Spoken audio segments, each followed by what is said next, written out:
क्या होती है अकाल मृत्यु और मरने के बाद हमारी आत्मा का क्या होता है? मृत्यु एक ऐसा सच है जिसे हम इंसान चाहकर भी नहीं टाल सकते। आज नहीं तो कल इस सच का सामना हम सबको करना है। महाभारत में भी जब अर्जुन अपने परिवार को सामने देखकर अपने हथियार छोड़ देते हैं और भगवान श्री कृष्ण के पैरों में पड़कर अपने धर्म को करने से मना कर देते हैं, तब भगवान अर्जुन को समझाते हैं कि अर्जुन, तुम्हें किसी की मृत्यु की चिंता करने की जरूरत नहीं है। अगर इस धरती पर किसी ने जन्म लिया है तो उसकी मृत्यु तय है, लेकिन हमने अपने जीवन में हमेशा देखा है कि यह तय नहीं है कि यह मृत्यु कब है और कैसे आएगी। कोई अपने बचपन में मृत्यु को प्राप्त हो जाता है, कोई अपनी जवानी में, तो कोई बुढ़ापे तक जीवित रहता है। और ज्यादातर कम उम्र में मृत्यु को प्राप्त होने वालों के बारे में कहा जाता है कि वो अकाल मृत्यु को प्राप्त हुए हैं, क्योंकि हमारे वेदों में सभी मनुष्य की उम्र को 100 वर्ष तक बताया गया है।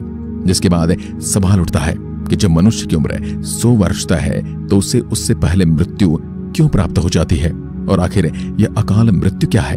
तो आज के इस वीडियो में हम जानेंगे गरुड़ पुराण के अनुसार अकाल मृत्यु क्या है, मनुष्य अकाल मृत्यु को क्यों प्राप्त होते हैं, अकाल मृत्यु के बाद आत्मा का जीवन कैसा होता है, और गरुड़ पुराण के अनुसार आत्महत्या को सबसे बड़ा पाप क्यों माना जाता है। तो चलिए शुरू करते हैं। गरुड़ पुराण के अध्याय 7 में लिखा है कि जब कोई प्राणी भूख से तड़पकर पानी में डूबकर किसी हिंसक जानवर की हवा से या फिर जहरीले पदार्थ के सेवन से, इन सब से जब आत्मा निश्चित समय से पहले अपने शरीर को छोड़कर मृत्यु को प्राप्त हो जाती है तो उसे हम अकाल मृत्यु की श्रेणी में रखते हैं। इसके अलावा किसी दुर्घटना में या आत्महत्या को भी इसी श्रेणी में रखा जाता है। अगर कम शब्दों में कहूं तो अकाल मृत्यु के दौरान इंसान का शरीर उसकी आत्मा का साथ समय से पहले ही छोड़ देता है, जिसके बाद उसकी आत्मा को असहनीय कष्टों को झेलते हुए अपना बचा हुआ जीवन पृथ्वी पर ही काटना पड़ता है। और इस तरह की आत्माएं कई बार इस कष्ट को अपनी पूरी न हुई इच्छाओं के कारण अपने परिजनों को काफी कष्ट पहुंचाती है। लेकिन अकाल मृत्यु का मतलब ये नहीं कि उसमें आत्मा की कोई गलती नहीं होती, बल्कि अकाल मृत्यु एक तरह की सजा है जो अकाल मृत्यु को प्राप्त होने वाली आत्मा के अनेक जन्मों में की गई दुष्कर्मों का परिणाम होती है, जिसका जिक्र हमें गरुड़ पुराण में देखने को मिलता है। जहां एक प्रसंग में गरुड़ जी श्री भगवान हरि से एक प्रश्न पूछते हैं कि हरि, जब वेदों में मनुष्य की उम्र 100 साल निश्चित की गई है तो सभी मनुष्य अपनी पूरी उम्र क्यों नहीं पाते? आखिर क्यों उनको अकाल मृत्यु मिल जाती है? सवाल के उत्तर में श्री हरि कहते हैं, ये सच है कि वेदों में मनुष्य की उम्र 100 साल निर्धारित की गई है, पर इसमें उस प्राणी द्वारा किए गए दुष्कर्म भी शामिल किए जाते हैं। यानी हर इंसान की मृत्यु तभी होती है जब उसके पास धर्म कार्यों के लिए शक्ति नहीं होती, या फिर उसका शरीर उसे धर्म कार्य करने की आज्ञा नहीं देता।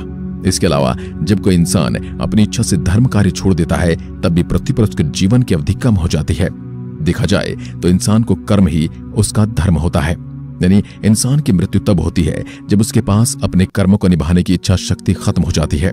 इसलिए भले ही इंसान को वेदों में 100 साल की उम्र दी गई है, लेकिन इंसान हमेशा अपने कर्मों से अपनी उम्र को खुद ही नष्ट कर देते हैं। इसका सबसे बड़ा कारण तो ये है कि इंसान को ये आभास ही नहीं है क्या धर्म है और क्या अधर्म। इसलिए उन्हें वेदों के जरिए धर्म और अधर्म में अंतर को समझकर धर्म के कार्य को करना होगा, ताकि वह अपनी अकाल मृत्यु से बच सकें। गरुड़ पुराण की माने तो जब किसी इंसान की मृत्यु प्राकृतिक तरीके से होती है तो उस मनुष्य को ईश्वर द्वारा केवल 13 से 45 दिनों में ही दूसरा नया जीवन और नया शरीर दे दिया जाता है। यानी अपने जीवन चक्र को पूरा कर लेने वाले उस आत्मा को भगवान से एक पुनर्जन्म मिलता है। लेकिन जब कोई अकाल मृत्यु मरता है तब उस व्यक्ति की आत्मा भूत प्रेत पिशाच बनकर भटकती रहती है और अपने परिजनों और आसपास के लोगों को परेशान करती रहती है और अपनी शांति के लिए तड़पती रहती है। इसके अलावा गरुड़ पुराण में यह भी लिखा गया है, क्योंकि अकाल मृत्यु किसी दुर्घटना या फिर किसी ऐसे जरिए के चलते होती है जिसे देखने पर अकाल मृत्यु को प्राप्त होने वाले इंसान के परिजनों को लगता है कि शायद उसे उस दिन वह काम नहीं करना चाहिए था, जिसके कारण उसकी मृत्यु हुई। यानी यहाँ पर परिजनों का मानना होता है अगर उस दिन वह घटना न हुई होती तो अकाल मृत्यु कभी न होती, जबकि ऐसा नहीं है, क्योंकि गरुड़ पुराण में श्री हरि कहते हैं अकाल मृत्यु का दंड है जिसे होना ही है, इसे रोका नहीं जा सकता। चलिए अब जानते कि अकाल मृत्यु के बाद आत्मा का क्या होता है। गरुड़ पुराण में भगवान श्री कृष्ण कहते हैं कि मनुष्य जीवन के 7 चक्र निश्चित हैं, क्योंकि अकाल मृत्यु को प्राप्त होने के कारण कई मनुष्य इस चक्र को पूरा नहीं कर पाते। इसलिए मृत्यु के बाद उनकी आत्मा को बहुत से कष्ट पृथ्वी पर ही भोगने पड़ते हैं, क्योंकि अचानक मृत्यु की वजह से उस आत्मा की ऐसी बहुत सी इच्छाएं होती हैं जो इंसानी रूप में नहीं हो सकती। और अकाल मृत्यु के कारण अब उसके पास अपना इंसानी शरीर भी नहीं है। इसलिए आत्मा अपने मोह को पूरा करने के लिए बार बार जानबूझकर या फिर अनजाने में अपने परिजनों या दूसरे जीवित लोगों को कष्ट पहुंचाने लगती है और उसके जरिए अपनी मांगों को पूरा करने का प्रयास करने लगती है। और इसी तरह यह आत्माएं प्रेत पिशाच योनि में लंबे समय तक पृथ्वी पर भटकती रहती हैं। गरुड़ पुराण में आत्महत्या को पाप क्यों माना गया है? जैसा कि मैंने अभी आपको थोड़ी देर पहले बताया था कि गरुड़ पुराण में अकाल मृत्यु के कई कारण हैं, जिनमें से एक आत्महत्या भी है।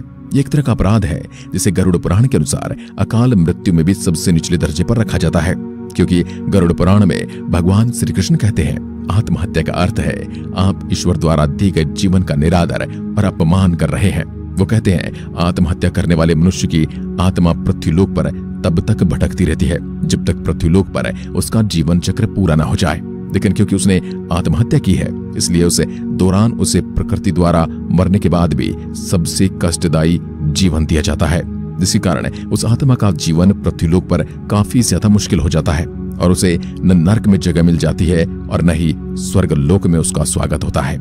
इसलिए आत्महत्या करने वाले आत्माएं हमेशा अपने आसपास के लोगों को कष्ट पहुंचाती हैं और खुद भी एक कष्टदायी समय पृथ्वी पर गुजारती हैं। गरुड़ पुराण की माने तो इस तरह की आत्मा को मुक्ति दिलाना तो काफी मुश्किल है, लेकिन उसके कष्टों को कई तरह से थोड़ा कम किया जा सकता है। जैसे अकाल मृत्यु को प्राप्त होने वाले के परिवार को गंगा में स्नान करना चाहिए और मृत आत्मा की इच्छा पूर्ति के लिए पिंडदान और दान पुण्य जैसे कार्य को भी करना चाहिए। इस तरह के कार्य 3 से 4 वर्ष तक किए जाने पर उस आत्मा को काफी हद तक शांति मिल सकती है और कई मामलों में मुक्ति भी। इससे हम पुनर्जन्म को प्राप्त कर नए शरीर के साथ नए जीवन की शुरुआत कर सकते हैं। तो आपको आज की वीडियो कैसी लगी? आप अपना सुझाव कमेंट बॉक्स में लिखकर अवश्य बताएं। एक बार फिर मिलते हैं, तब तक के लिए नमस्कार, धन्यवाद।